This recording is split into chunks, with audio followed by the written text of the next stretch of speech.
नमस्कार, मैं हूं आपके साथ कनिका अरोड़ा और आप देख रहे हैं एफएम न्यूज। तो बुलेटिन में रुक करेंगे उत्तराखंड की खबरों का। स्वर्गीय हेमवती नंदन बहुगुणा की जयंती पर मुख्यमंत्री पुष्कर सिंह धामी ने उनकी मूर्ति पर माल्यार्पण किया। बात की जाए तो स्वर्गीय हेमवती नंदन बहुगुणा की जयंती पर मुख्यमंत्री पुष्कर सिंह धामी ने उनकी मूर्ति पर माल्यार्पण कर उनको भावपूर्ण स्मरण किया। इसके साथ ही सीएम धामी सुबह देहरादून के घंटाघर पहुंचे और वहां पर स्वर्गीय बहुगुणा की मूर्ति पर माल्यार्पण किया। इस मौके पर सीएम धामी के साथ स्वर्गीय बहुगुणा के पुत्र पूर्व मुख्यमंत्री विजय बहुगुणा, कैबिनेट मंत्री गणेश जोशी, सुबोध उनियाल, सौरभ बहुगुणा, मेयर सुनील उनियाल शामिल हुए।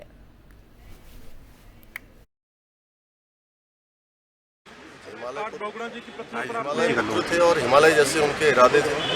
उनको उनकी जयंती पर सबसे नमन करते हैं और निश्चित रूप से जो राजनीतिक क्षेत्रों में जिस प्रकार से प्रशासनिक हो या विकास के मामले हो, उन्होंने एक जो अलग प्रकार का जो काम किया था, तो आज के समय में हम सब लोगों के एक प्रेरणा के कारण भी हैं, प्रेरणा स्रोत हैं। उस मार्ग का हम लोग अनुकरण करेंगे और इस मार्ग पर आगे बढ़ेंगे। मुख्यमंत्री पुष्कर सिंह धामी चंपावत विधानसभा सीट से उपचुनाव लड़ने जा रहे हैं, जिसकी तैयारियों में बीजेपी संगठन जुट गई है। चंपावत में होने वाले उपचुनाव के लिए टीम की घोषणा कर दी गई है ताकि बड़े मार्जिन से इस उपचुनाव को जीता जा सके। वहीं बीजेपी के प्रदेश अध्यक्ष मदन कौशिक ने कहा कि उपचुनाव के लिए सभी राजनीतिक योजना और संरचना तैयार हो चुकी है और उपचुनाव के लिए टीम की भी घोषणा कर दी गई है। वहीं बात करें तो मदन कौशिक ने यह भी कहा कि चंपावत में होने वाले उपचुनाव के लिए सह प्रदेश प्रभारी रेखा वर्मा को केंद्रीय प्रभारी बनाया गया है। इसके साथ ही प्रदेश महामंत्री संगठन को मार्गदर्शक, कैबिनेट मंत्री चंदन राम दास को प्रभारी मंत्री और वहीं कैलाश शर्मा को प्रभारी, इसके साथ ही दीप्ति रावत को सह प्रभारी और कैलाश गैतोड़ी को संयोजक की जिम्मेदारी सौंपी गई है।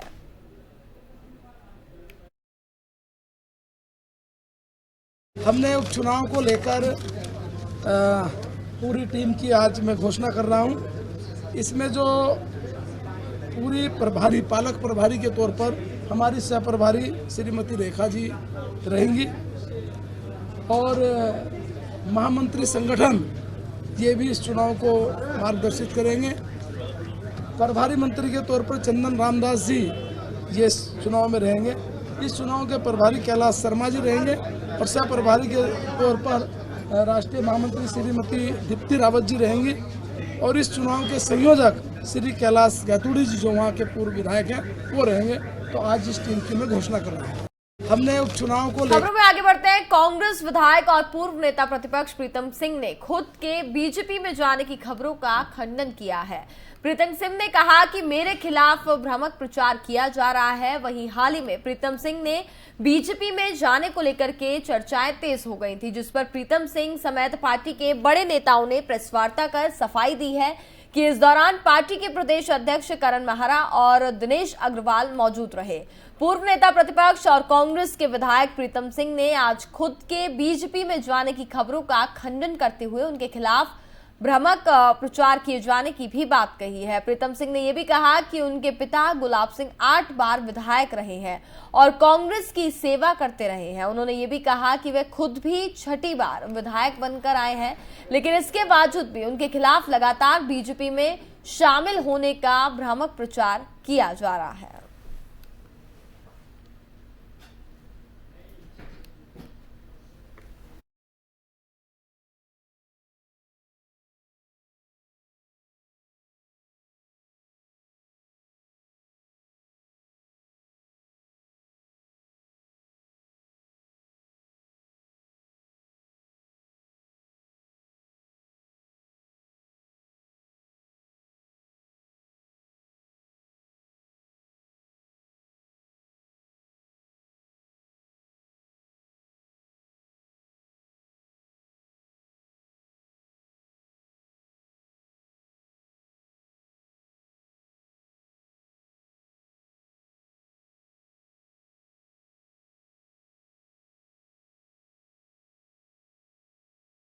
बता दें कि कांग्रेस विधायक और पूर्व नेता प्रतिपक्ष प्रीतम सिंह ने खुद के बीजेपी में जाने की खबरों का आज खंडन किया है। प्रेस कॉन्फ्रेंस कर उन्होंने साफ तौर पर यह कहा कि बीजेपी में जाने की जो खबरें सामने आ रही हैं वो मात्र एक अफवाह है और जो इस तरीके की बातें फैला रहा है उसके खिलाफ एफआईआर भी की जाएगी। ये बातें प्रीतम सिंह द्वारा कही गई हैं। प्रीतम सिंह ने साथ ही ये भी कहा कि भ्रामक प्रचार किया जा रहा है मेरे खिलाफ। वहीं हाल ही में इसके साथ ही प्रीतम सिंह के भाजपा में जाने की जो बातें सामने आ रही थी उसको लेकर के भी उन्होंने साफ कर दिया है कि ये सब बातें मात्र एक अफवाह है, इन सब बातों पर भरोसा ना किया जाए।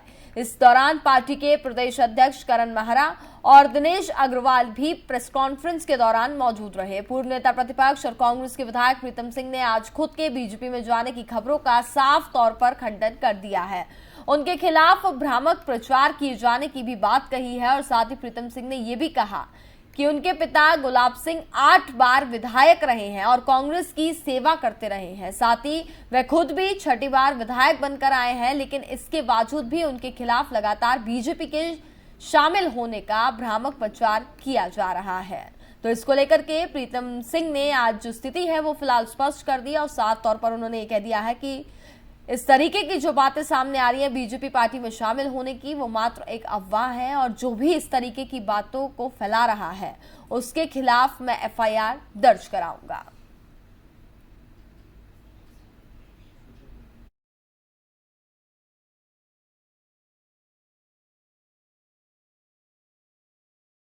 बड़ी बातें हैं जो प्रेस कॉन्फ्रेंस के दौरान कही। उन्होंने साफ तौर पर कहा कि ऐसे लोगों के खिलाफ मैं मुकदमा दर्ज कराऊंगा जो इस तरीके की बातें मेरे खिलाफ फैला रहे हैं और साथ ही बीजेपी में शामिल होने की जो बातें कही जा रही हैं इसको लेकर के प्रेस कॉन्फ्रेंस के दौरान आज उन्होंने स्पष्ट कर दिया है कि बीजेपी में शामिल होने की बातें जो सामने आ रही हैं वह मात्र एक अफवाह है और इस तरीके की अफवाह फैलाना बेहद गलत है और जो भी ये कार्य कर रहा है उसके खिलाफ सख्त से सख्त कार्रवाई की जाएगी।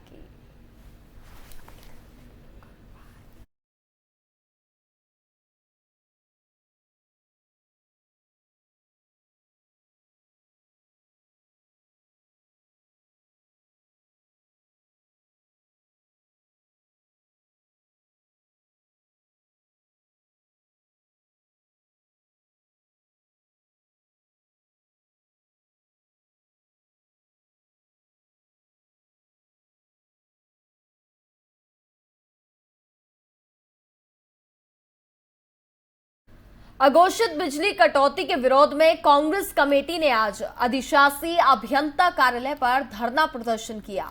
धरने को संबोधित करते हुए जिला अध्यक्ष संजय किशोर ने कहा कि प्रदेश सरकार शपथ ग्रहण से पहले बिजली पानी की दरें बढ़ाकर के जनता का शोषण कर रही है। वह अब अघोषित बिजली कटौती कर पूरे क्षेत्र और प्रदेश की आम जनता का शोषण कर रही है। उन्होंने ये भी कहा कि बिजली कटौती से आमजन बेहद परेशान है, जिसके विरोध में कांग्रेस कार्यकर्ता प्रथम चरण में धरना दे रहे हैं। अगर व्यवस्थाएं नहीं सुधारी गई तो कांग्रेस बड़ा आंदोलन भी करेगी। वहीं धरना देने के बाद कांग्रेस का एक ज्ञापन एसडीओ विकासनगर को भी सौंपा गया। लगातार बात की जाए तो पिछले कुछ दिनों से उत्तराखंड में खबरें सामने आ रही हैं जहां पर काफी ज्यादा बिजली कटौती की जो समस्या है उससे लोग जूझते हुए नजर आ रहे हैं। ऐसे में साथ में बात की जाए तो काफी ज्यादा लोगों के व्यवसाय को भी नुकसान हो रहा है, चूंकि ये खबरें सामने आ रही है कि 7 से 8 घंटे के लिए बिजली जो है वो गुल रहती है। लेकिन वही बात की जाए तो सरकार का साफ तौर पर कहना है कि अगर बिजली की कटौती की जा रही है या बिजली की कटौती होती है तो इस पूरे मामले को संज्ञान में लिया जाएगा और इस तरीके के जो बिजली जा रही है उसका पूरा ध्यान रखा जाएगा। और साथ ही उन्होंने सीएम धामी ने भी कड़े निर्देश दिए थे इस चीज को लेकर के। लेकिन बावजूद उसके अगर हम बात करें तो बिजली की जो समस्या है उससे लोग लगातार जूझ रहे हैं, जिसको लेकर के कांग्रेस जो है वो प्रदर्शन कर रही है और उनका साफ तौर पर यह कहना है कि इससे लोगों को और आमजन को काफी ज्यादा दिक्कतों का सामना करना पड़ रहा है। सरकार इस पर ध्यान क्यों नहीं दे रही है और साफ तौर पर यह भी कहना है अगर इस समस्या का समाधान नहीं किया जाता है तो कांग्रेस सरकार के खिलाफ बड़ा प्रदर्शन भी करेगी। आज आम उपभोक्ताओं का, प्रदेशवासियों का विकासनगर पूरे क्षेत्र में जिस प्रकार से अघोषित बिजली कटौती करके लोगों का शोषण किया जा रहा है, तो उसके विरोध में आज समस्त कांग्रेस जन यहाँ पर धरने पे बैठे हैं हम लोगों ने और ये चेताने का काम कर रहे हैं कि या तो अपनी व्यवस्थाओं को दुरुस्त कर लें, नहीं तो बहुत शीघ्र आम जन के साथ कांग्रेस पार्टी इस लड़ाई को और लड़ेगी और इसे एक जन आंदोलन बनाकर लड़ा जाएगा।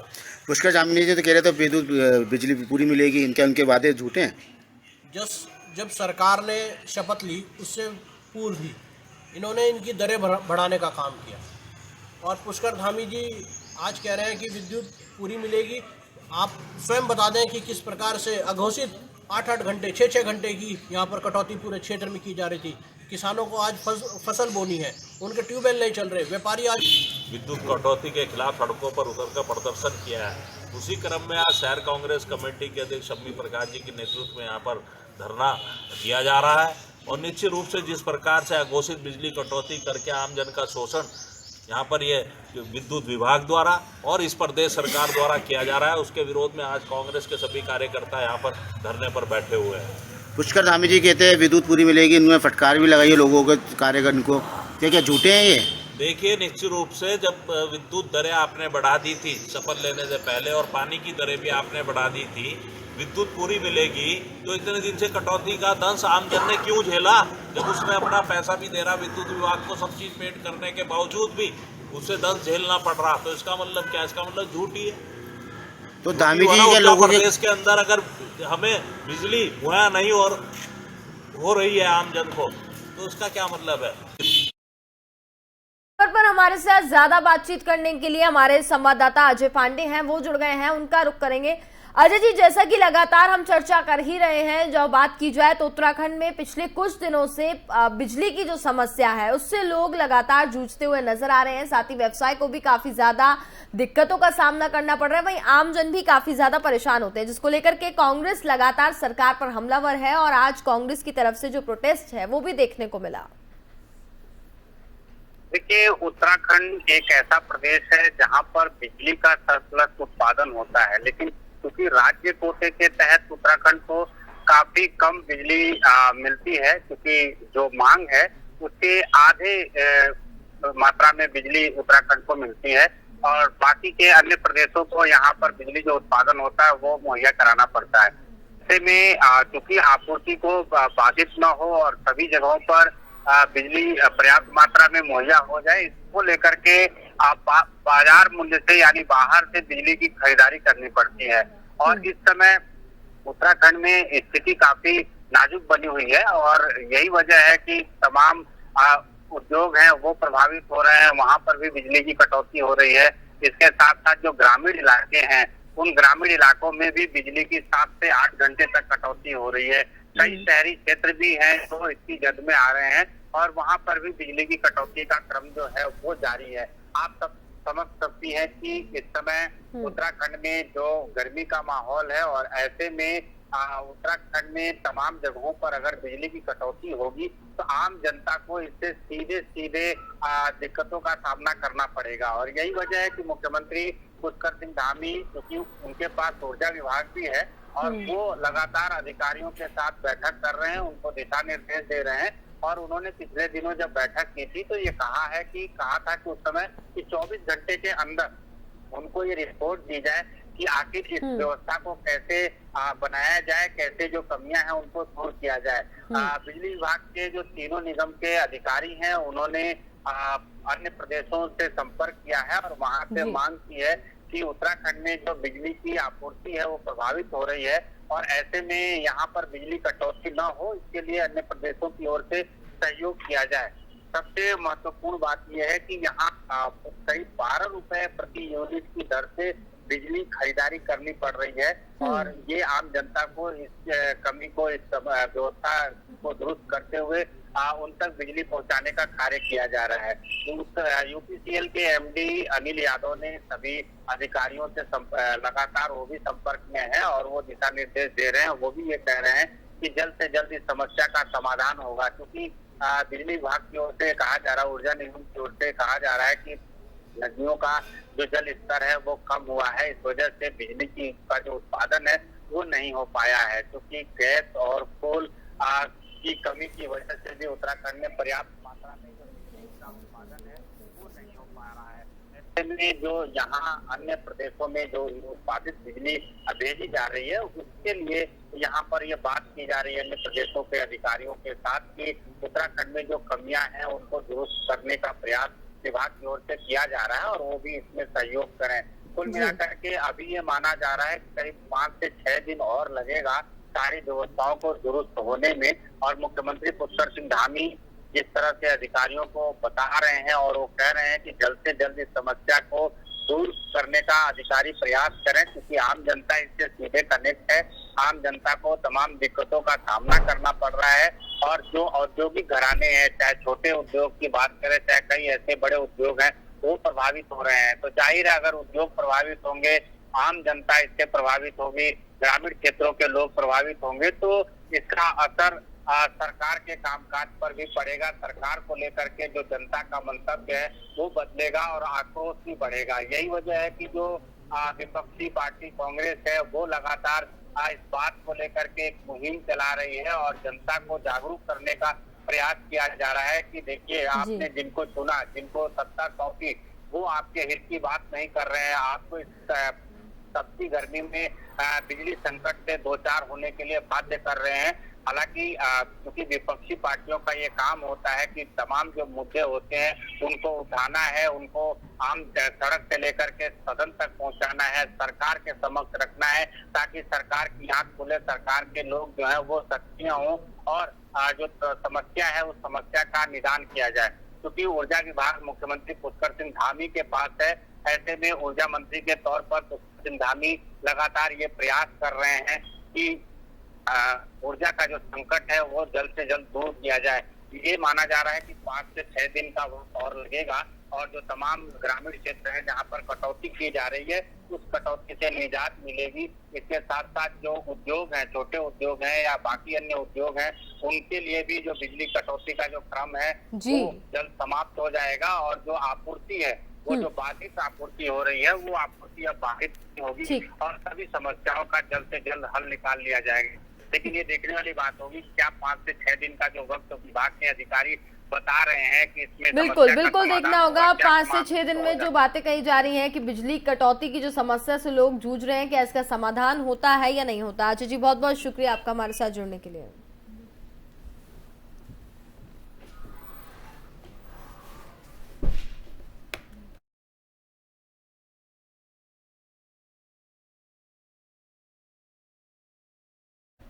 छह मई को बाबा केदार के कपाट खुलने वाले हैं। इस मौके पर प्रधानमंत्री नरेंद्र मोदी 6 मई को कपाट खुलने के मौके पर केदारनाथ धाम आ सकते हैं।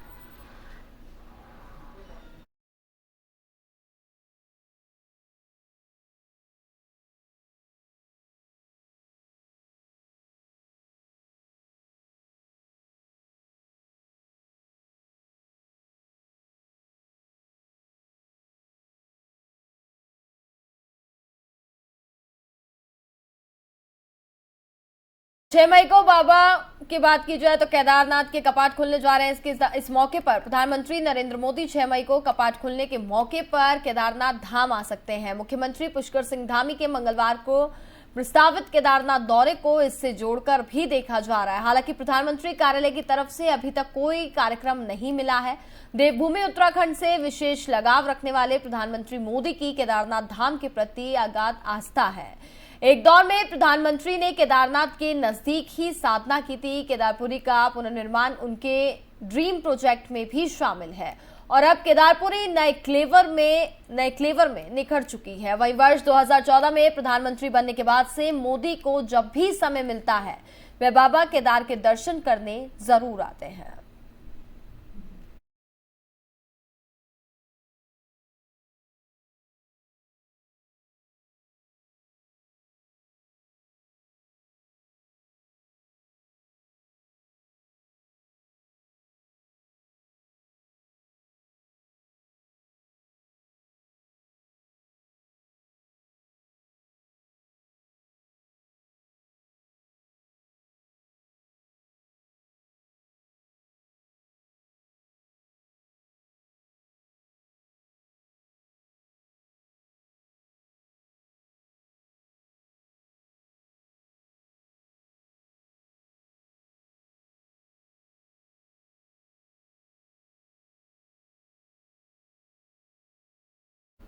उत्तरकाशी के नए जिलाधिकारी अभिषेक रोहेला कार्यभार संभालते ही अब पूरी तरह से एक्टिव मोड में आ गए हैं। बात करें डीएम अभिषेक रोहेला ने तो आज उत्तरकाशी जिला चिकित्सालय का निरीक्षण कर स्वास्थ्य सुविधाओं का उन्होंने जायजा लिया।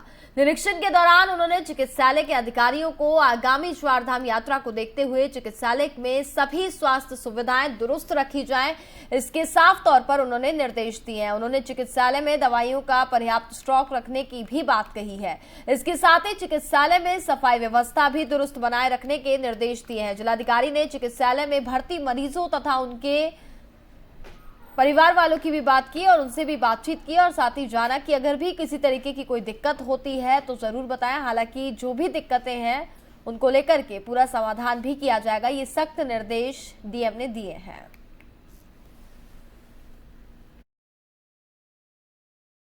आज जिला अस्पताल उत्तरकाशी का निरीक्षण किया गया। निरीक्षण के दौरान आपातकाल में और जो हमारी स्लिप्स बनती हैं उनमें कर्मचारी पाए गए, डॉक्टर्स भी अपने राउंड पे थे। मेरे द्वारा उनको निर्देशित किया गया है कि आगामी यात्रा को देखते हुए दवाई आदि की आपूर्ति समय पर कर ली जाए और जो भी व्यवस्थाओं में को सुदृढ़ करने की तत्काल आवश्यकता है उस विषय में हम आगे भी एक बैठक करें।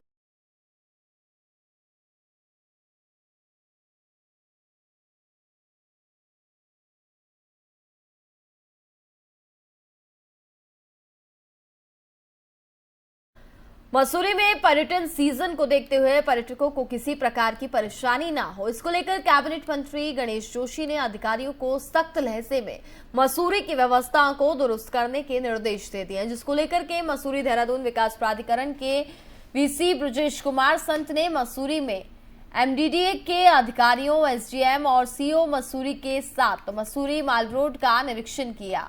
वहीं साथ ही बता दें, मसूरी माल रोड पर अव्यवस्थाओं का देख करके उन्होंने काफी नाराजगी भी व्यक्त की। साथ ही उन्होंने ये भी कहा कि नगर पालिका परिषद द्वारा अनियोजित तरीके से विकास के काम किए जा रहे हैं।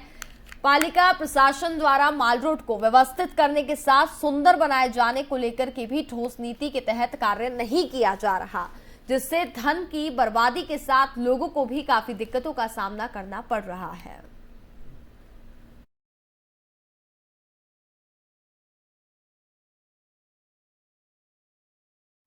देश के साथ साथ उत्तराखंड की भी बात करें तो उत्तराखंड में भी कोरोना ने अपने पैर पसारने अब शुरू कर दिए हैं। आपको बता दें कि बीते 24 घंटे के अंदर कोरोना के मामले जो है वो बढ़ते हुए उत्तराखंड में नजर आ रहे हैं। 11 नए मामलों की पुष्टि हुई है। वहीं देहरादून जिले में 6 तो हरिद्वार में 4 और वहीं नैनीताल जिले से 1 कोरोना मामले सामने आए हैं। वहीं कोरोना से अब तक बात की जाए तो 88,000 से ज्यादा मरीज जो है वो स्वस्थ भी हो चुके हैं। वर्तमान में 7 जिलों में 53 सक्रिय मरीजों का इलाज फिलहाल जारी है, जिसमें सबसे अधिक मामले जो हैं वो देहरादून से देखने को मिल रहे हैं, जहां पे 30 एक्टिव मामले अभी बताए जा रहे हैं। इससे पहले स्वास्थ्य विभाग के मुताबिक बृहस्पतिवार की बात करें तो 12,000 से ज्यादा नए 1200 से ज्यादा सैंपल्स जो है उसकी जांच रिपोर्ट जो है वो पॉजिटिव आई है। देहरादून जिले में 6 लोग कोरोना संक्रमित पाए गए हैं। बाकी 12 जिलों में कोई नया संक्रमित मामला अभी तक सामने नहीं आया है।